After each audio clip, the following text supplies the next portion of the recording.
Hi viewers, welcome to our channel. ప్రస్తుతం మనతో పాటు భరద్వాజ్ గారు సీనియర్ జర్నలిస్ట్, వారితో ఒకసారి మాట్లాడదాం. నమస్కారం సార్. నమస్తే అండి సార్, రజనీకాంత్ గారు జైలర్ సినిమా ఎంత బ్లాక్ బాస్టర్ హిట్ అయిందో మనందరికీ తెలిసిందే. సో ఇప్పుడు ఆ సినిమాకి నెల్సన్ గారు పార్ట్ 2 కూడా అప్పట్లో అనౌన్స్ చేశారు. నిన్న దాని టీజర్ రిలీజ్ చేశారు సార్. మరి జైలర్ టీజర్ అద్భుతంగా అయితే అనిపించింది. అంటే రజనీకాంత్ గారు స్వాగ్ జైలర్ మూవీలో ఏ విధంగా ఉందో అదే విధంగా కూడా ఉండడం మనం చూస్తున్నాం. సో మరి మీకు ఎలా అనిపించింది టీజర్? మరి దీన్ని బట్టి మూవీ ఎలా ఉండబోతుంది? మరోసారి ముత్తోల్ పాండ్యన్ ర్యాంపేజ్ చూడొచ్చు అని చెప్పేసి అభిమానులు అయితే ఆసక్తి ఎదురు చూస్తున్నారు సార్. మరి జైలర్ 2 పైన మీ ఒపీనియన్ సార్? అంటే జైలర్ 2 తీయక తప్పని ఒక అనివార్యత ఏర్పడింది నాకు అనేది టీజర్ ద్వారా ఆయన ప్రపంచానికి చెప్పాడు నెల్సన్. ఓకే, ఈ సినిమా అంటే వేరే ఏ సినిమా ప్లాన్ చేద్దామని ఆలోచిస్తూ ఉండగా జైలర్ 2 తీయక తప్పదు, నువ్వు ఇమ్మీడియట్ గా నీ ఇమ్మీడియట్ ప్రాజెక్ట్ జైలర్ 2 అయి ఉండాలి అని నేరుగా జైలరే వచ్చి వార్నింగ్ ఇస్తాడు. అది ఈ టీజర్ లో ఆయన చెప్పినటువంటి స్టోరీ. అవును, అంటే చాలా సందర్భాల్లో చాలా క్యారెక్టర్లు రైటర్ల ముందుకు వచ్చి తమ గురించి ఇలా రాసేవేమిటి అలా రాసేవేమిటి అని కోప్పడినటువంటి సందర్భాలు సాహిత్యంలో చూసాం మనం. గతంలో కథలోని పాత్ర వచ్చి రచయితతో విభేదించటం, ఇలా రాసేవేమిటి నా గురించి అని. దీన్ని ఒక సినిమాలో అడాప్ట్ చేసుకున్నాడు సత్యానంద్ గారు. ఒక రాఘవేంద్రరావు గారి సినిమాలో అడాప్ట్ చేశాడు. క్రాంతి కుమార్ ప్రొడక్షన్ లో వచ్చిన సినిమా అడాప్ట్ చేసి అందులో అల్లు రామలింగయ్య గారు రైటర్. ఆయన రాసిన పాత్రలు సడన్ గా ఆయన దగ్గరికి వచ్చి దెబ్బలాడుతూ ఉంటాయి. ఏంటి ఇష్టం వచ్చినట్టు రాస్తున్నావు, మాకు వ్యక్తిత్వం ఉండదా? అలా ఈ పాత్రలు డిమాండ్ చేస్తాయి ఒక్కొక్కసారి రైటర్ని. అంటే రైటర్ బుర్రలో ఉండిపోయి ఎట్టి పరిస్థితుల్లోనూ దీన్ని తీసి తీరాలి అనేటువంటి ఒక తాపత్రయం, దీన్ని అనివార్యంగా మార్చేటువంటి ప్రయత్నం. అట్లా జైలర్కి నేను హుక్ అయి ఉన్నాను ఇంకా. సో జైలర్ 2 తీయటం తప్ప నాకు ఇంకో లక్ష్యం లేదు అని చెప్పి రజనీ అభిమానుల్ని మాత్రమే కాకుండా జైలర్ సినిమాని చూసి అడ్మైర్ అయినటువంటి ఆడియన్స్ మొత్తాన్ని ప్రిపేర్ చేశాడు పార్ట్ 2కి. సన్నాహక సమావేశాలు అంటారు మామూలుగా. అలాంటి ఒక ప్రిపరేటివ్ టీజర్ చేశాడు తను. జనరల్గా ఏదో 2 వస్తోంది అని చెప్పడం కాదు. తను అనిరుద్ధ్ కూర్చుని మాట్లాడుకుంటూ ఉంటారు. మాట్లాడుకుంటూ ఉండగా ఏమిటి నెక్స్ట్ ప్రాజెక్ట్ అంటూ ఉండగా వరుసగా దాడులు జరుగుతూ ఉంటాయి. ఎవరి దాడులు చేస్తోందని చూస్తే జైలరే. ఈ దాడి ఎందుకు జరిగింది అని చెప్పాల్సిన బాధ్యత ఉంది నీకు అని చెప్పేసి ఆయన వాళ్ళ ముందు ఒక క్వశ్చన్ మార్క్ని పెట్టి వెళ్ళిపోతాడు జైలర్ గారు. సో ఈ దాడుల నేపథ్యం ఏమిటి, జైలర్ టార్గెట్ ఏమిటి? నిజానికి జైలర్ సినిమాకే ఒక మాతృక ఉంది. అది తంగ పథకం అనేటువంటి ఒక శివాజీ గణేశన్ గారి సినిమా లైన్ కొంత కనిపిస్తుంది అందులో. అంటే పర్టికులర్గా కొడుకు పాత్ర అంటే మనకి పాజిటివ్గా మొదలై నెమ్మదిగా ఆ క్యారెక్టర్ నెగిటివ్గా మారి ఆ క్యారెక్టర్ని కూడా ఎలిమినేట్ చేసే లెవెల్కి ఈ క్యారెక్టర్ని హైప్ చేసి అలా జైలర్ క్యారెక్టర్ని ఆడియన్స్కి దగ్గర చేశాడు ఆయన. అది అయిపోయింది ఆ ప్రోగ్రామ్. నెక్స్ట్ మిషన్ ఏమిటి అనేది ఒక క్యూరియాసిటీ. ఈ జైలర్ రకరకాలుగా చాలా వ్యాపారాలని ఇబ్బంది పెడతాడు. తన కొడుకుని వీళ్ళు ఎలా వల్లో వేసుకున్నారు, దీని మూలాలు ఏమిటి అని వెతికి ఆ మూలాలని చంపేసి, అంటే మనవడు ఉంటాడు అక్కడ.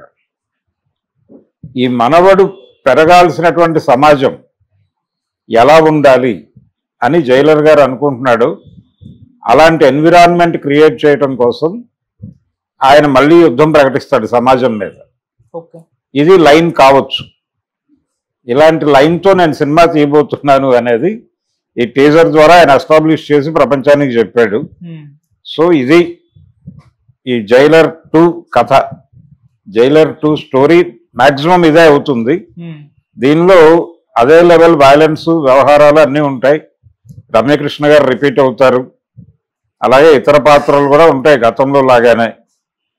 అంటే చాలా అదేదో లో ప్రొఫైల్లో చాలా ఎంటర్టైనింగ్గా అలా మొదలై సినిమా నెమ్మదిగా చాలా క్యూరియస్గా మారుతుంది. దీనిలో వ్యవస్థల మీద దాడి కార్యక్రమం కూడా ఉండొచ్చు, పోలీసు విభాగాల మీద, పోలీస్ డిపార్ట్మెంట్కి నేర సామ్రాజ్యానికి మధ్య ఉన్న బంధాల మీద దాని మీద కూడా ఈయన అటాక్ చేసేటువంటి అవకాశం ఉంది. అంటే తన కొడుకు హత్య నేపథ్యంలోనే నడుస్తుంది సినిమా. ఓకే, నడిచి రకరకాల పద్ధతుల్లోకి వెళ్తుంది. ఈయన అంటే నిజానికి అది మంచి ఆఫరే ఆ కొడుకు వాళ్ళకి ఇచ్చింది. సో అలాంటి ఒక కీలకమైన భాగస్వామిని చంపేసినటువంటి జైలర్ ఉండటం వాళ్ళకి ఇబ్బందే కాబట్టి వాళ్ళు కూడా కాన్షియస్గా ఇతని మీద దాడులు చేయొచ్చు. ఈయన వాటిని ఎదుర్కొంటూ సమాజాన్ని ఎలా అంటే సమాజాన్ని శాంతియుత సమాజంగా మార్చడం కోసం ఎంత వైలెన్స్ చేశాడు అనేది చూడాలి. ప్రతి సినిమాకి చివరిలో కంక్లూజన్ ఒకటే, శాంతియుత సమాజం కోసం జరిగే హింస. ఈ హింస ఏ మోతాదులో ఉంటుంది అనేది. ఈ సినిమా అంటే జైలర్ సినిమాలో కూడా వైలెన్స్ తక్కువేం లేదు, చాలా విపరీతమైన రేంజ్లో ఉంది. నిజానికి ఈ మధ్య వస్తున్న చాలా సినిమాల్లో వైలెన్స్ మోతాదును మించి ఉంటుంది. అది సందీప్ చూసాం మనం.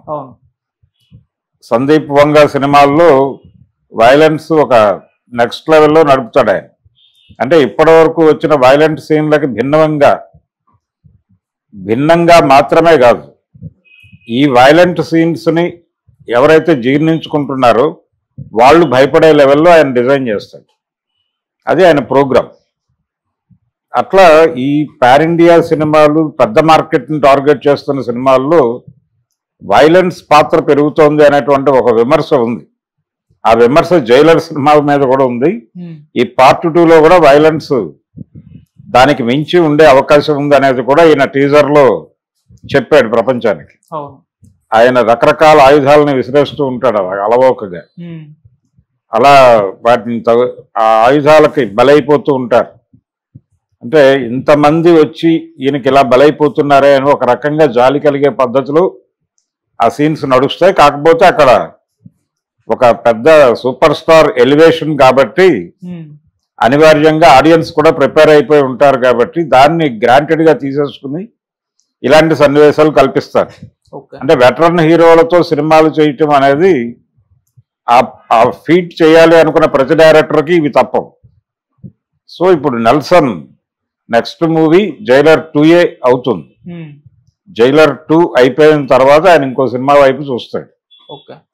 అది ఆయన ఒక రకంగా హింట్ ఇచ్చేసాడు. అయిపోయింది అంటే వెరైటీగా ఉంది టీజర్, రొటీన్ టీజర్లా కాకుండా ఈ టీజర్ ద్వారా చాలా విషయాలు ప్రపంచానికి చెప్పే ప్రయత్నం చేశాడు తనే కనిపించి. ఇది ఆ డిజైనింగ్ బాగుంది, టీజర్ డిజైనింగ్ చాలా బాగుంది, అట్రాక్టివ్గా ఉంది, ఆడియన్స్ కనెక్ట్ అయింది, మంచి వ్యూస్ వస్తున్నాయి, జనం ప్రిపేర్ అవుతున్నారు జైలర్ 2 చూడటానికి. ఏ రేంజ్ హిట్ అవుతుందో మళ్ళీ మాట్లాడుకుంటాం. ఈ సంవత్సరం వచ్చే ఛాన్స్ ఉందా సార్? నెక్స్ట్ ఇయర్ వచ్చే చెప్పలేం, మొదలు పెడతాడు ఆయన.